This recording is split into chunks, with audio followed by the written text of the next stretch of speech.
السلام علیکم، میرا نام احمد بلال ہے اور میرے ساتھ آج ہمارے مہمان محمد امانت رسول صاحب موجود ہیں۔ آج ہم بات کریں گے سوشل میڈیا کے مسائل اور ان کا حل۔ سب سے پہلے تو السلام علیکم سر، جی آپ کو ہم وعلیکم اپنے پروگرام میں السلام، خوش آمدید کہتے ہیں۔ مہربانی۔ میرا آپ سے پہلا سوال انتہائی اہم ہے سوشل میڈیا کے حوالے سے، جی اور اس کا ریلیشن بھی ہے ابھی ہمارے حالیہ واقعات کے ساتھ، کہ پاکستان میں خاص طور پر ہمارے جو نوجوان ہیں وہ بغیر کچھ سوچے سمجھے کسی بھی سوشل بیانیہ، چاہے وہ سیاسی طریقے سے بنایا جا رہا ہو، اس کا حصہ بن جاتے ہیں۔ اس کے بعد پھر کئی دہشت گرد تنظیموں کی طرف سے نیریٹیوز بنائے جا رہے ہوتے ہیں، ان کا حصہ بن جاتے ہیں۔ آپ کیا سمجھتے ہیں، کیا یہ چیز جس طرف ہمارے نوجوان جا رہے ہیں، کیا یہ ان کے لیے محفوظ ہے، ٹھیک ہے سوشل میڈیا کا اسی طرح سے آزادانہ استعمال؟ دیکھیے، پہلی بات تو یہ ہے کہ سوال تو یہ ہونا چاہیے کہ آخر نوجوان ان ایکٹیویٹیز کا حصہ کیوں بنتے ہیں، ان سرگرمیوں کا۔ تو میں ذاتی طور پہ سمجھتا ہوں کہ اس کی بنیادی وجہ یہ ہے کہ ہم اپنے نوجوانوں کو وہ ماحول ہی مہیا نہیں کر پائے کہ جس ماحول کی وجہ سے وہ ان ایکٹیویٹیز سے اپنے آپ کو علیحدہ کر لیں۔ یعنی جہاں پر بے روزگاری عام ہوگی، تعلیم کا ماحول نہیں ہوگا، علمی ماحول نہیں ہوگا، اختلاف کرنے کا ماحول نہیں ہوگا، اختلاف کو برداشت کرنے کا ماحول نہیں ہوگا، اور جہاں پر گیمز کے حوالے سے میں اکثر اس بات کا اس لیے ذکر کرتا ہوں کہ آپ دیکھ لیں کہ ہمارے نوجوان سڑکوں پر کھڑے کرکٹ کھیل رہے ہوتے ہیں، ان کے لیے فٹ بال کا، کرکٹ کا کوئی گراؤنڈ نہیں ہوتا، پلازے بنا دیے جاتے ہیں، پارکنگ بنا دی جاتی ہے، اور زیادہ سے زیادہ کوشش یہ کی جاتی ہے کہ بھئی جگہ کو گھیر لیا جائے کسی طریقے سے۔ جب یہ ماحول ملک میں ہوگا، برابر تقسیم نہیں کی جائے گی، تو وہاں پر پھر نوجوان اس طرح کی ایکٹیویٹیز میں ملوث ہوتے ہیں۔ تو واضح بات ہے کہ نوجوان جو ان سے ہوتے ہیں، آپ کو معلوم ہے کہ جذباتی بھی ہوتے ہیں، وہ جنونی بھی ہوتے ہیں۔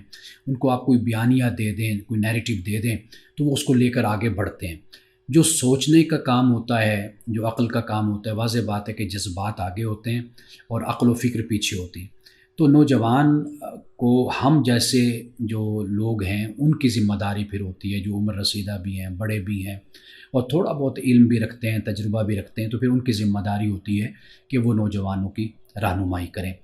جہاں تک بات ہے سوشل میڈیا کی، دیکھیے سوشل میڈیا پہ آپ کسی طرح بھی کوئی پابندی لگانا بھی چاہیں تو آپ لگا نہیں سکتے، خاص طور پر اس وقت جب آپ شروع میں اس کو آغاز کر رہے تھے اس کا، تو اس وقت تو وقت تھا، طریقہ تھا کہ جیسے کہ آپ دیکھتے ہیں کہ بھی اگر آپ کوئی شہر بساتے ہیں، ملک بساتے ہیں، تو وہاں پر آپ آبادی کو کنٹرول کرتے ہیں۔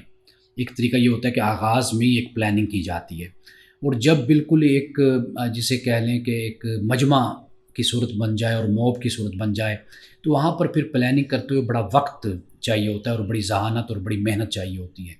تو ہمارا معاملہ اس وقت یہ ہے کہ جب سوشل میڈیا آیا، اگر ہم شروع سے ہی کچھ پابندیاں اور کچھ معاملات کو دیکھ کر چلتے تو پھر ممکن تھا کہ ہم کسی حد تک کچھ اس پر قدغن لگا سکتے تھے۔ ہاں جی، اب صورتحال یہ ہے کہ اب اگر آپ کسی چیز پر پابندی بھی لگاتے ہیں تو بہت سے اور راستے ایسے ہیں کہ جس کے ذریعے سے نوجوان پھر سوشل میڈیا کو اس طرح استعمال کرتے ہیں۔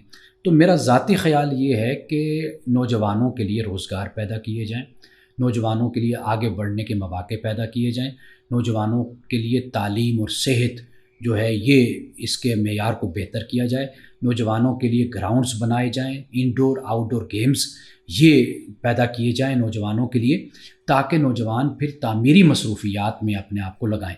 اگر آپ نہیں لگائیں گے، دیکھیے وہ کہتے ہیں کہ جو خالی دماغ ہوتا ہے وہ شیطانی کاموں کا کارخانہ ہوتا ہے۔ حقیقت یہی ہے کہ اگر آپ جو بات کہہ رہے ہیں اس کا علاج یہی ہے کہ نوجوانوں کے لیے آپ مواقع اور ماحول مصروفیت دی جائے۔ بالکل ایسے، جب تک ہم ان کو مصروف نہیں کریں گے وہ اسی طرح کی ایکٹیویٹیز کا حصہ بنیں گے۔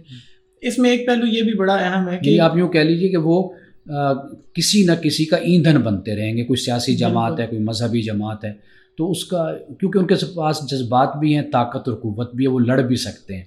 لیکن سر ایک بات یہ بھی دیکھنے میں آئی ہے کہ آپ انڈیا کو لے لیں یا کوئی بھی اور ملک لے لیں، تو جو حساس ادارے ہیں ان کے خلاف اس طرح سے پروپیگنڈاز نہیں کیے جاتے۔ ہمارے ملک میں یہ بھی دیکھنے کو ملا ہے کہ لوگوں نے حساس دفاعی اداروں کے خلاف بھی باتیں لکھی ہیں۔ تو آپ نہیں سمجھتے کہ اس قدر آزاد نہیں ہونا چاہیے سوشل میڈیا کو بھی؟ لیکن واضح بہت ہے، اس پر کون اختلاف کرے گا جی، کہ کچھ رولز اینڈ ریگولیشنز جو ان سے ہیں، کچھ پابندیاں، کوئی لمیٹیشنز ہر حوالے سے. ہونی مثال چاہیے. کے طور پر ہم مذہبی لوگ ہیں، تو مذہبی حوالے سے پاکستان کی اکثریت جو ہے وہ مذہبی ہے. مسلمانوں کی تعداد بے شک زیادہ ہے، لیکن جو لوگ رہنے والے ان کا بھی تو کوئی مذہب ہے نا. تو ہر مذہب کی ایک اخلاقیات بھی ہوتی ہے، موریلٹی بھی ہوتی ہے. تو کچھ نہ کچھ تو پابندیاں، لمیٹیشنز ہوتی ہیں کہ جن کو ہر صورت میں ہمیں خیال رکھنا ہے، جس کا برقرار رکھنا چاہیے. سر ایک اور اس میں ایڈیشن کرتا ہوں اپنے سوال کا، کہ آج کل علماء کے حوالے سے بھی یہ دیکھا جاتا ہے کہ سوشل میڈیا پہ بہت سارے گروپس بن چکے ہیں. آپ دیکھیں تو اہل سنت، دیوبند، شیعہ حضرات اور اس طرح ان کے مشترکہ گروپس بنے ہوئے ہیں، جی. پھر جن میں مختلف فقہی معاملات پہ بحث چل رہی ہوتی ہے. تو ان میں بہت سارے ایسے کومنٹس دیکھے جاتے ہیں جن میں علماء کی طرف سے بھی گالم گلوچ والا رویہ اپنایا جاتا ہے. تو آپ کو نہیں لگتا کہ وہ پوسٹ جس پہ لاکھوں دوسرے افراد بھی موجود ہیں اور وہ دیکھ رہے ہیں، تو جب وہ علماء کو اس رویے میں دیکھیں گے تو یہ ایک بڑا ہی منفی تاثر جائے گا ان پر؟ دیکھیے، علماء کا لفظ آپ نہ استعمال کریں. میرا خیال یہ کہ علماء کے جو غیر تربیت یافتہ عقیدت مند ہوتے ہیں، کارکن ہوتے ہیں، ممبرز ہوتے ہیں، در حقیقت وہ یہ کام کرتے ہیں. تو علماء کی یہ ذمہ داری ہے کہ بھئی وہ اپنے جو کارکن ہیں، اپنے ممبرز ہیں، اپنے عقیدت مند ہیں، ان کی تربیت کریں. بنیادی چیز یہ ہے، اور ان کو یہ بات سکھائیں کہ اخلاقیات پر کوئی کمپرومائز نہیں ہوتا. آپ کا کوئی جانی دشمن بھی ہے اور آپ کے نظریے سے بھی اختلاف رکھتا ہے، آپ کے یہاں تک کہ آپ کا جو قائد ہے، لیڈر ہے، اور جو آپ کا مقتدا ہے، اگر اس کو بھی وہ پسند نہیں کرتا اور اس کے بارے میں کچھ اول فول بھی بولتا ہے، برے الفاظ بھی استعمال کرتا ہے، لیکن آپ کی پھر بھی ایک اخلاقی حدود ہیں. آپ اس کے ساتھ اس رویے میں بات نہ کریں، اس زبان میں بات نہ کریں. کیوں؟ اس لیے کہ اگر آپ بھی اسی کی طرح بات کریں گے تو گویا کہ آپ میں اور اس میں فرق نہیں ہوگا. تو خاص طور پر وہ لوگ کہ جو قرآن کی بات کرتے ہیں، حدیث کی بات کرتے ہیں، اسلام کی بات کرتے ہیں، تو میرا خیال ہے کہ ان کو رسول اللہ صلی اللہ علیہ وسلم کا اسوہ اپنے سامنے رکھنا چاہیے کہ آپ نے کفار و مشرکین کیا کچھ نہیں کہتے تھے اور کیا سلوک کرتے تھے، لیکن رسول اللہ صلی اللہ علیہ وسلم نے ہمیشہ اخلاق کے ساتھ اور ہمیشہ ان کے ساتھ نرمی کا معاملہ آپ نے فرمایا تھا. تو میرا خیال ہے کہ علماء کو اپنے جو کارکن ہیں، اپنے جو ممبرز ہیں اپنی جماعت کے، ان کی تربیت اس نے کرنی چاہیے تاکہ وہ رول ماڈل لوگوں کے سامنے بن سکے کہ یہ مذہبی لوگ ایسے لوگ ہوتے ہیں. بالکل ایسے ہی ہے. کئی لوگ اس پہ یہ بھی تبصرہ کر رہے ہوتے ہیں کہ اگر ایک دین پڑھنے والا شخص اس طرح سے اخلاقیات سے گر سکتا ہے تو پھر عام لوگوں کو تو کہہ ہی نہیں سکتے. بالکل ایسے ہی ہے. اوبویسلی علماء کی یہ ذمہ داری ہے کہ وہ لوگوں کو بتائیں، لیکن جب ان کی اس طرح کی چیزیں نظر آئیں گی تو لوگ تو پھر متنفر ہو جائیں گے. بالکل ایسے ہی. ٹھیک ہے سر، بہت شکریہ آپ کا. میں اپنے ناظرین سے آخر میں یہی کہنا چاہوں گا کہ ہمیں خود چاہیے کہ ہم سوشل میڈیا کا استعمال تو کریں، لیکن انتہائی سوچ سمجھ کر.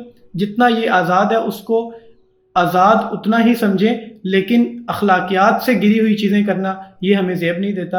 اجازت دیجیے، انشاءاللہ اگلے سوالات کے ساتھ پھر حاضر ہوں گے. سر بہت شکریہ. اللہ حافظ.